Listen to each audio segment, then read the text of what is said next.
जय श्री कृष्ण। आज अपना विषय है कि भगवान कृष्ण अपने भांजे अभिमन्यु को क्यों नहीं बचा पाए। तो जैसा आपको एक संस्कृत का श्लोक पता है कि यदा यदा ही धर्मस्य ग्लानिर्भवति भारत अभ्युत्थानं धर्मस्य तदात्मान सृजाम्यहम्। अर्थात जब जब धर्म की हानि और अधर्म का प्रभाव ज़्यादा बढ़ जाता है तब तब भगवान अवतार लिए हैं। और हमें पता भी है विष्णु भगवान के 9 अवतार हो चुके हैं, 10वां अवतार होना बाकी बताया जा रहा है। तो भगवान के 8वें अवतार के रूप में जब भगवान कृष्ण का जन्म हुआ तो होता क्या है, जब कोई भी अवतार होता है तो उसका जो पूरे देव देवताओं का समूह है, पूरे देव देवताओं का जो परिवार है, वो भी किसी न किसी रूप में धरती पे आते ही है। तो इसी क्रम में जब भगवान कृष्ण पृथ्वी पे आ रहे थे तो साक्षात धर्मराज के रूप में युधिष्ठिर, इंद्र के रूप में अर्जुन और सूर्य के रूप में कर्ण और अंजनी कुमार के दोनों पुत्र नकुल और सहदेव के रूप में आ रहे थे। परंतु एक देवता ऐसे थे जिन्होंने कहा मैं नहीं चलूंगा, वो थे चंद्रमा। तो भगवान कृष्ण ने कहा कि तुम पागल हो गए, यदि अपन का पूरा परिवार ही नहीं जाएगा तो लोग क्या कहेंगे, कहेंगे कि बोला ये खुद ही नहीं आए। तब भगवान कृष्ण के कहने पर चंद्रमा मान गए। उन्होंने कहा ठीक है, मैं नहीं चल रहा, मेरे पुत्र को भेज देता हूँ, पर 2 शर्त है। बोले क्या? तो बोले पहली शर्त है कि वो सदैव आपके साथ रहेगा, और दूसरी शर्त है कि वो जैसे ही 16 वर्ष का हो जाता है उसको तुरंत मेरे पास भेजना होगा। ठीक है, दोनों शर्तें मान ली गई। और वही चंद्रमा का पुत्र अभिमन्यु के रूप में जो एक महान पराक्रमी हुआ था, जिसका नाम आज तक अमर है, तो इसके पश्चात तो अभिमन्यु अर्जुन के पुत्र के रूप में और कृष्ण का प्रिय भांजा था। और भगवान कृष्ण ने उसको शास्त्रों की पूर्ण जानकारी दी थी। अर्जुन से भी श्रेष्ठ नामों में अभिमन्यु का नाम शामिल है।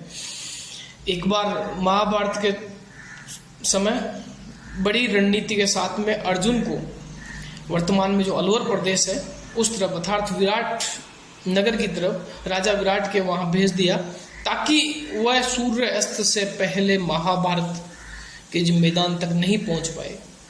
और उसी समय एक चक्रव्यूह की रचना की गई। जब ये बात आई तो बोले चक्रव्यूह अब अर्जुन ही तोड़ सकता है।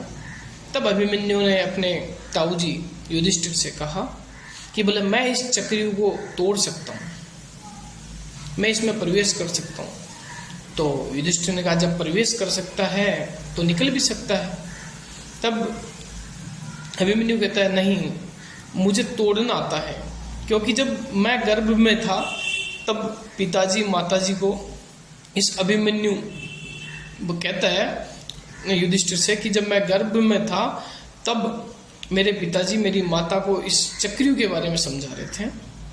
तो जब तक तोड़ने की बात आती है, जब तक इसके अंदर प्रवेश की बात आती है, तब तक माँ जाग रही थी, और जब वापस बाहर निकलने की बात आई तब तक माँ सो चुकी थी, इसलिए मुझे वापस बाहर निकलना नहीं आता।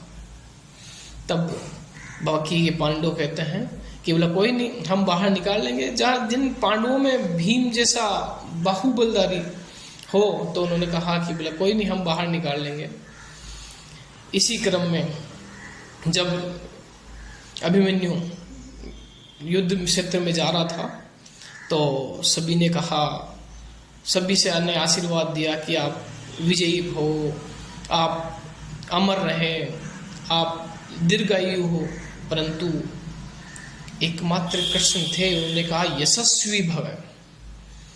तब द्रौपदी ने भगवान कृष्ण से पूछा कि बोला सभी ने उनको दीर्घायु की, अभिमन्यु को, मेरे पुत्र अभिमन्यु को दीर्घायु के लिए कहा है, परंतु आपने केवल कहा है कि यशस्वी भव, ऐसा क्यों? क्या आपको इस युद्ध में संदेह है?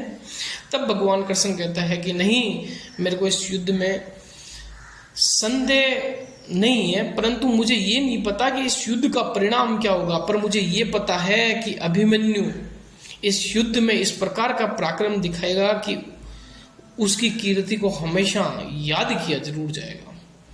मुझे अपने आप पे और अपनी दी गई विद्या पे इतना विश्वास है कि वो एक पराक्रमी योद्धा के रूप में सामने आएगा।